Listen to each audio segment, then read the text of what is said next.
Aranauama, Cauã, Umbandã, que a luz dos augustos e veneráveis Ranga, dos 7 Espíritos de Deus, possa envolver nossas mentes, nossos corações, trazendo muita paz, muita serenidade, muito equilíbrio e muita harmonia. Meus irmãos de fé, meus irmãos planetários, é com muita alegria, com muita felicidade que nós estamos aqui para relembrar aquela nossa conversa do dia 5/10 sobre Umbanda, a Senhora das Mil Faces, um webinar onde nós conversamos, trocamos ideias sobre a nossa interpretação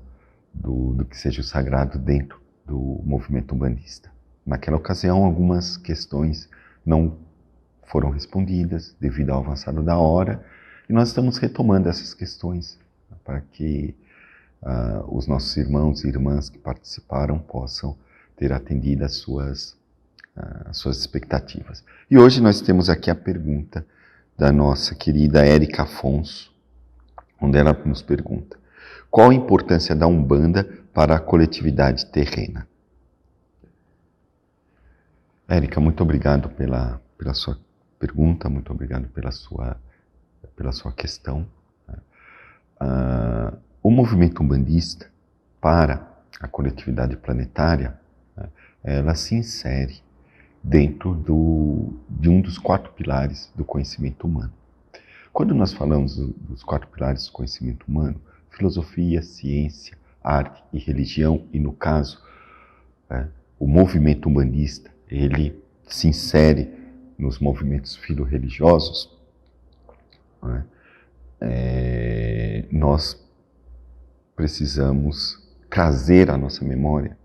que qualquer um desses pilares, ele contribui quando bem estruturado, quando a pessoa bem estruturada, quando a pessoa busca levantar os véus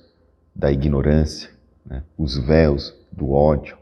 retirar esses véus e encontrar a sabedoria e o amor. Qualquer um desses pilares,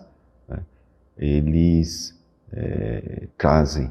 ao ser espiritual a possibilidade de se conhecer, de se entender como ser espiritual e de se relacionar com outros seres espirituais em condição de igualdade, pois que em essência todos nós somos seres espirituais. A Umbanda, dentro da sua rito-liturgia, traz justamente essa proposta de que nós possamos nos conhecer, de que nós possamos nos entender. Não é à toa que nós falamos, por exemplo, dentro das vibrações, quando nós invocamos o guerreiro cósmico, vencedor de demandas, o Senhor Ogum, e que ele nos ensina que a maior demanda que nós podemos vencer é a demanda contra nós mesmos. São as nossas demandas internas. Quando nós invocamos, por exemplo, o Rangá, o Orixá Oxóssi, o caçador de almas, aquele que tem por finalidade nos trazer ou trazer às almas a expansão da doutrina do movimento umbandista, ele nos ensina que essa doutrina ela precisa nascer nos nossos corações, nascer nos nossos pensamentos, que nós precisamos semear ela, para que depois possa, dentro da nossa coletividade, nós termos um alimento revitalizador, rejuvenescedor, em forma de palavras, de conselhos, que é um dos atributos do Orixá Oxóssi, para que nossa coletividade possa encontrar o caminho da felicidade. Quando nós falamos do respeito, de Iemanjá, quando nós falamos da fortaleza de Oxalá, quando nós falamos da paciência de Orimá, quando nós falamos da alegria das crianças de Ori, todos esses aspectos estão inseridos no movimento umbandista. E todos esses aspectos, a Umbanda, através dos seus mais diversos ritos, através dos mentores espirituais que se expressam nos terreiros, através dos médiuns que depois levam para fora do terreiro a mensagem desses mentores espirituais, esse caminho de buscar o equilíbrio, de buscar a paz, de buscar a felicidade. Então, eu reputo